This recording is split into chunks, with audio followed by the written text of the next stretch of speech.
So here we have the Mercedes-Benz C200 AMG line automatic on a 65 plate. I'm going to start off by showing you around the outside of the car, and then we'll hop in and run through some controls on the inside.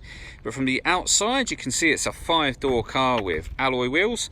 Let's start off inside the boot and then work our way around the rest of the car from there. So as we approach the boot, you'll see we have reversing sensors, plenty of boot space as well, along with those 3 individually folding rear seats. Okay, so we're just going to work our way back round to the front of the car, and then we'll hop in and run through some controls on the inside. But now that we've done a full circle of it, you can see it's in excellent condition the whole way round. Just briefly before we climb in, I think it's well worth seeing the interior from this exterior point of view. There's plenty to run through on the dashboard, so let's hop in and we'll do that now. Okay, now that we're inside the car, we're going to start with the dials. On the left-hand side, we have the speedometer, and on the right-hand side, the rev counter. In the middle, you can see the total miles for this car are 23,166.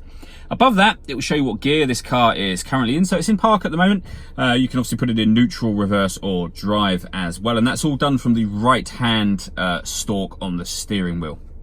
If we back out to the steering wheel, on the left-hand side, we have controls for your phone, your home button. You can go through various bits of information up on that main computer as well.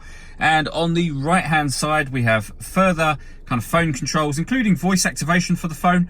We've also got the volume for the stereo. You can see the plus and minus paddles. They are so that you can change gear manually on this automatic gearbox.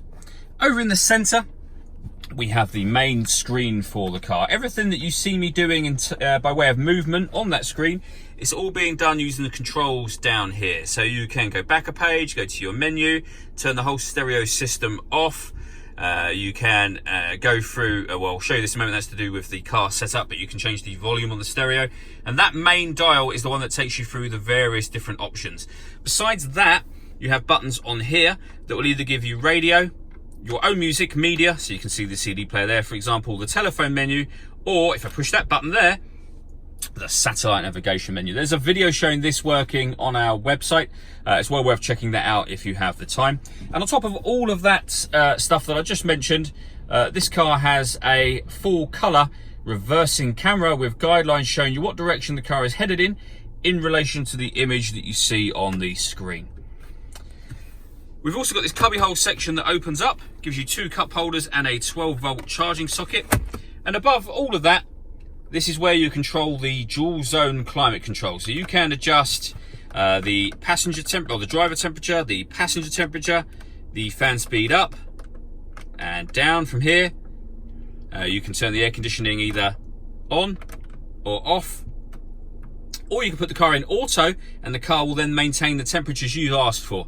All of the controls, everything that you see me doing by way of, you know, fan speed adjustment, etc., they all show along the bottom of this screen just here. All that leaves me to say is thank you for taking the time to watch this video. If you'd like to come and see the car in person and have a test drive, please feel free to call any of our MJA sites. We'd love to hear from you soon.